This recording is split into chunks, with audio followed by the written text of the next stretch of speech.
All right, good morning, everyone. Let's get started looking at the stock market charts, what's going on this morning. We're going to start out today, broad market analysis, and then go into some trade ideas. Leave me a thumbs up, guys, if you find some value. And if you're new and you want to learn, or maybe you've been following me for a little while and you think you got it, that's great, but it doesn't hurt to touch up your skills. Take my stock market technical analysis course. It's pretty much everything I've learned over 20 years or so trading the markets, and I've gone through all the motions, trying to day trade different styles. I've copied different people. I've taken the best of what I've learned that actually works. It's proven to work, and you just have to learn how to manage the trades. So all that's in my course. Link in the description below. Priced it at $99, so it's affordable for all. All right, guys, we're going to start out with the triple Qs. You can see today, probably a rest day. Let's just put it that way. Yesterday, that's a big move in the Qs yesterday. So likely we're going to get a rest day. We might see some buyers come in, kind of push this thing up just a little bit. I don't expect it to do much. All right. I'm still looking for some more downside. We have broken to the downside. We are pretty much on a sell signal. The original sell signal kind of came all the way back here on the September 10th, but basically a nice firm sell signal right there on September 20th with the gap down. It rallied up. So again, if you go back and look at my videos from like September 17th, I talk about how I'm short. And then when it gapped down and ran all the way down to this support at 360.70, I talked about how I was flipping long, looking for a gap fill. It did run up and gap fill. Popped over it just briefly, but again, I closed out my long up there and re-entered a short, and I remained short. So that's kind of where things are at today. And then we got the big move down, and I think there's gonna be some more downside now that we're starting to see growth get faded, and we're starting to see I'm seeing some value stocks starting to rally. So it looks like there's a little bit of rotation going on from growth to value. I'll point that out here in a second. But triple Qs is pretty much all growth. So I'm looking for more downside. Next level of support right there at 354.50. You can see I've got it kind of circled, those reactions that we got there. So I think we'll probably get some sort of reaction down there. We might just slice right through it though. We'll see. And then 342.45. So those are two levels of support that I'll be watching. I do think we're heading down towards those levels. And yep, I'm still short. Moving on to the SPY. So the SPY is, again, we're kind of bear flagging, and it looks like we're continuing the flag. So as far as I can tell, the major target would be about this 425.65. And the way you kind of do that is you take the flagpole, which really started at about the highs, and then you just move it to the top of the flag, which is, we overshot the flag a little bit, but you can call it something like that. All right, this is rough, but it's basically just giving you a general idea. And then that's basically the nearest support for the major target of the next leg lower. We're already, about halfway there. So we've got, I think 425.50 is coming up here shortly. One thing that 425.50, if we get it, watch for, if the dip buyers don't step in there, and we don't get a recovery of this red line right here, let's go to the weekly chart. And I've been showing this all week because it's really probably one of the most important things if we're looking for a bigger move to the downside.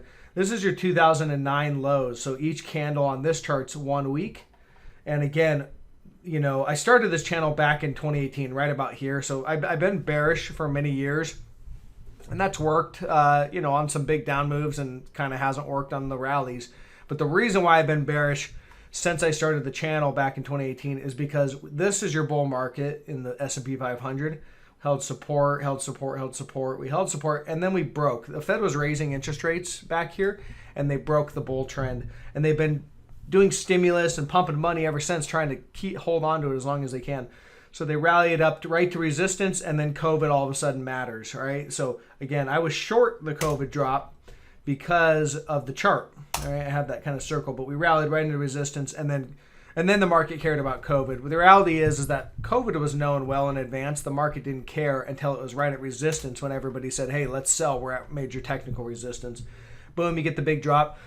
Then they rally it back up, and they recovered the trend line. You can see the Fed's recovered it just briefly. So they've held, for the really since April of 21, and we've been holding that trend line above, right? So that's why I'm saying if we go back to the daily, if we break below that trend line and they can't pop it right back above to recover, then we've got we basically have a false breakout or a bull trap over this last year. This is bigger picture stuff because that's on the weekly chart. So that might mean it probably puts the probability in the favor that we're going to have a sustainable bear market, not a crash, but a bear market. All right, bear markets don't typically crash. We don't just fall straight down.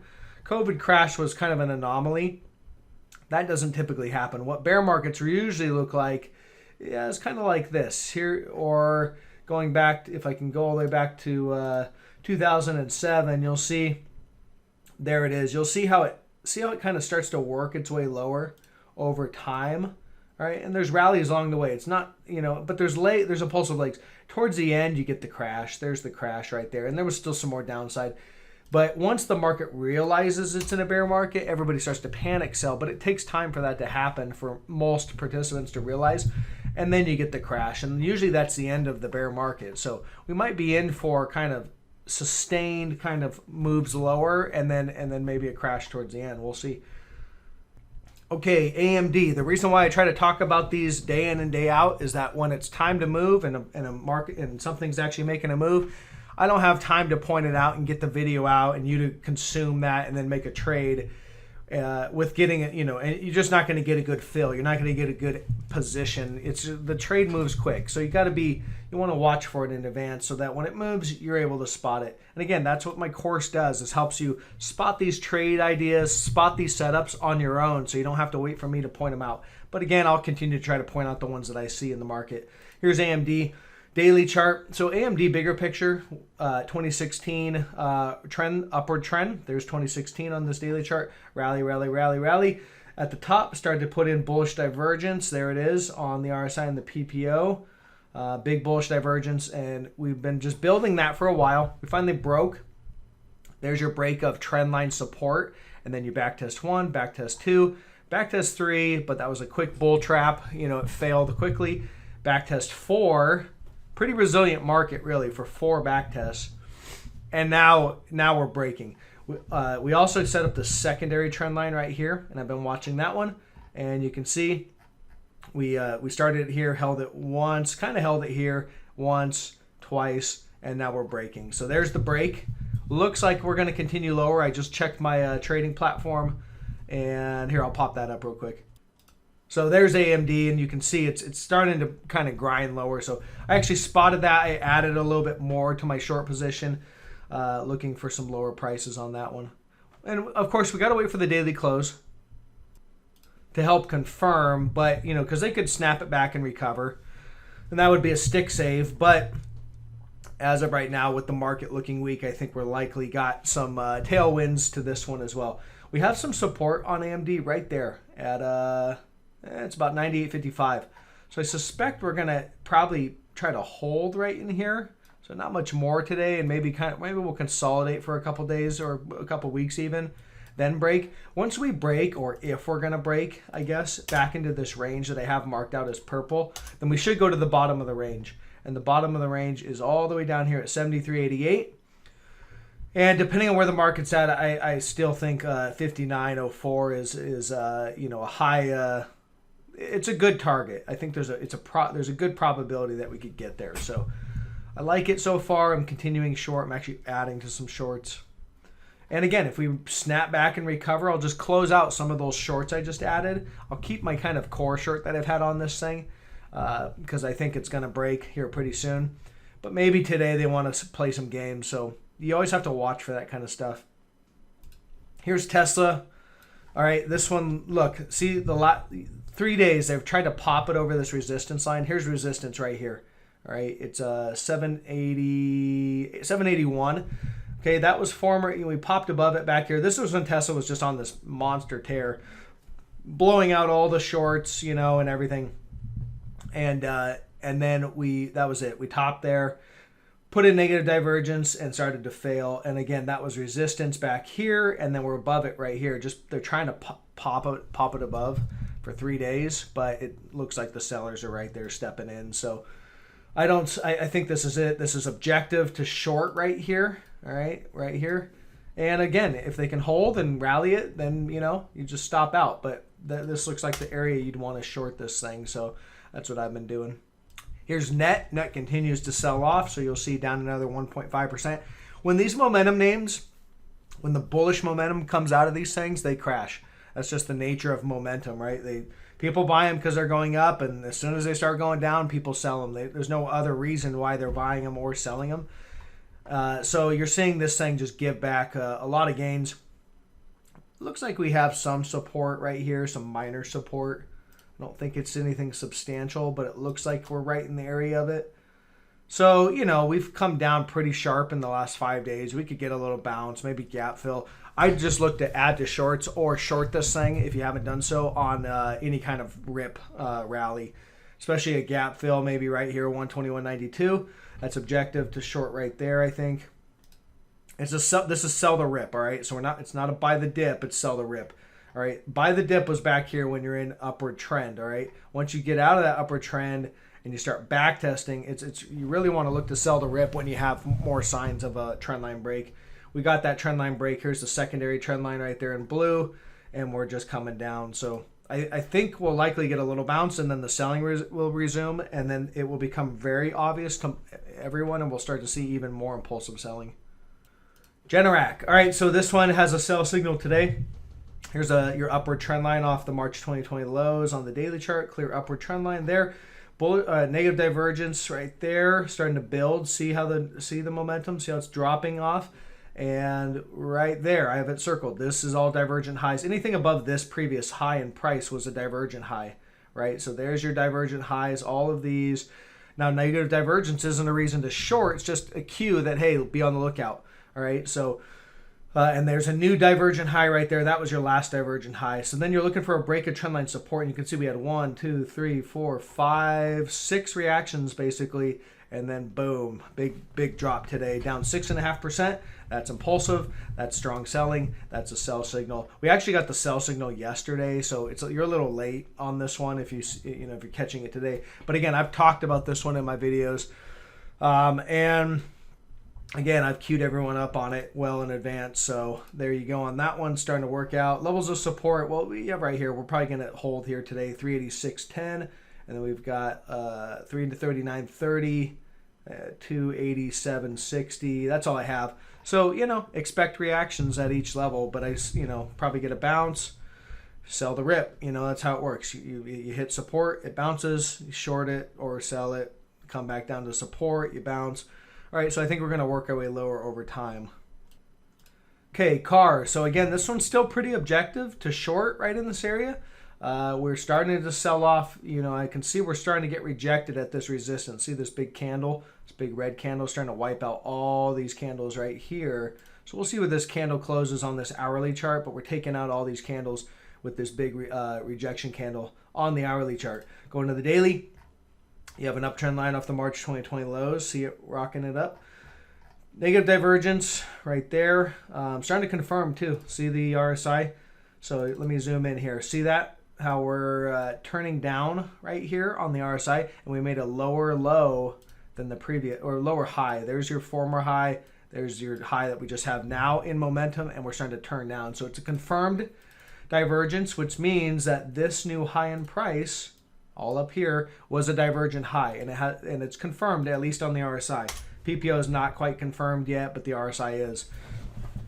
And price is starting to move down as well. So I think it's objective to short right here. And yeah, that's what I like. Let's look at a long trade, KHC. I talked about this one. And again, this is a long trade. Look, breaking out today, 248. All right, so that's working. And you can see, yeah, we're making kind of new higher highs. Nice breakout candle too, above the 50-day moving average and kind of above that former high. So I want to see it close above that former high, or kind of that wick right there. That'd be nice. We're above it right now. We'll see if they can hold. This one had bullish divergence, so we were falling in price. Price was moving lower, but momentum was starting to move higher. And this is what the gold stocks look like too. I know they haven't quite worked out yet We'll see if they work out, but this is what they look like. They have bullish divergence that hasn't been taken out. They continue to fall in price, but that divergence is starting to build bullish. And boom, you get the big breakout. So again, target on this one. I really am aiming for this gap fill at 48 bucks, and that's back here. So I've talked about that multiple days, and I'm just trying to point out, give you an update on that. It's up 2.5%. Okay, back to some short ideas. SOXX semiconductors, you can see, down another 1.5% today. We broke trend yesterday, so you had a sell signal. There's your uptrend line. Go back and watch the video from yesterday. I point that out. The end of the day market video. But there was your sell signal on your break, and we got some confirmation today, down another 1.5. We're at the moving average, the 100, I believe. And so, probably it for today. They'll probably try to hold that maybe for a couple days, actually. We'll see. But we are there, and it is, that sell signal is confirming. So I suspect we'll probably get a bounce here, probably bounce it up just a little bit, maybe for a day or two, and then we'll start to roll over. But I think the selling's just getting started, bigger picture. So looking for my target on these right now is down here at the support zone, 390 to 384. Okay, let's talk about gold real quick. So gold bullion. You can see gold bullion. I previously had a potential head and shoulders. Nothing that head and shoulders are not my favorite pattern. I usually don't rely on those. We are coming down to what looks to be the long-term support for gold. So we could break it. It is possible. But we've got this uptrend line that started in 2018. You can see all the times we held that support right there. And then we recently just tagged it right there. And we're kind of coming down to that again. So we'll see, but that should be support given all the reactions. We also have a pretty good long-term support. Let me roll out and see. Right about, we're kind of in this big range right now. And the top of the range is 1792, and the bottom of this range is actually about 1570. So, we'll see. Maybe it wants to break and go down to 1570. That is possible. That wouldn't be necessarily bullish on the break. You probably wouldn't want to ride out the break from 1714 all the way down to 1570. But there is a possibility. Another pattern to look at, and a big potential pattern, is a big cup and handle. So you've got the cup right here, and this is long term. We're looking at many years, and then we've got this handle. So we could come down to that 1570, make the handle. The way these usually play out is, it's a consolidation pattern, and then you break to the upside for the next kind of major leg. That's bigger picture stuff, so it's not really your day-to-day items, but I do want to point out the potential there. So that's gold bullion. Looking at look, we still have divergences. They're still there. Let's just double check on that one. So there's your PPO. You can see that this was your last divergent low right here. And we still have that divergence that's intact. So we'll see. Some of these miners, let's look at GDX. GDX is holding near support. Let me zoom in. So there's your downward channel. There's the top of the channel. We broke to the upside. We've been back testing it. So we got back test 1, and we're below it right now. Let me zoom in. There it is right there. You can see we're just kind of, yesterday we closed basically right on it. Today we're below it, but again, the day's still young. This could be just they do this. Sometimes when they're just trying to run stops and everything, they'll just whip it down throughout the day and then slowly recover, or they'll just kind of hold right here and then the next day gap up. So I'm looking for the miners to hold in this area. Doesn't mean they're going to, but I'm definitely looking for that. I'm expecting it. Looking at the GDX, you've got some bullish divergence here on the PPO. It's just barely there. So you'll see the PPO is pointed straight down though. So we need to see that start to turn up. And then on the RSI, kind of burn through it a little bit. These miners are really oversold. We're sitting at the, let's zoom out and see how historically oversold these things are. I mean, here's the COVID crash where these things just had a liquidation event. They got down to about 23.17. And here is another, pretty good sized drop, and they got all the way down to about 15.57. And then back here at the or 2015, kind of the end. This is the end of the bear market. They got down to about 15. So they can get down to about 15, I guess, in real hard liquidation events. But we're definitely oversold. 27.75. That's pretty oversold. So yeah, we'll watch that. Oversold doesn't mean it can't become more oversold. All right, so I'm not saying that, but I do see some bullish divergence. Looking at some of these miners, here's Agnico Eagle up 3% today. It's strange, but some of these miners are rallying. I mean, this one, I don't know what's going on with this one. They must have had some good news, but it's rallying while a lot of the other miners are getting sold into. So yeah, we'll see. Here's Barrick Gold, looking at the major miners just as a proxy to gold, but look, we're just right there on support. So yesterday they popped it up. Today they sell it down. We're just kind of grinding along support right there. So I am looking for that to hold. Whether I don't know how many more days of grinding down on support we're going to go. We still have bullish divergence right there. See it? PPO is pointed down, so we do want to see that start to turn up to confirm. And here's the RSI. Still bullish divergence there. So we're making new lower lows in price, but the momentum is still holding bullish divergence. Look for those momentum indicators to start to turn up. That will be that will be a confirming indicator that, yeah, we are going to hold that bullish divergence and we are, showing signs that we're turning or we're going to turn soon. Not necessarily that we're turning now in price, but that we're likely to turn soon. So, yeah, we'll see. They're definitely getting hit. Still looks good. I'm still confident on these things. We get too much more downside, we're going to start to take that out, though. So we do have to watch that. Okay, that's all I have for today. So, guys, leave me a thumbs up on your way out. I do appreciate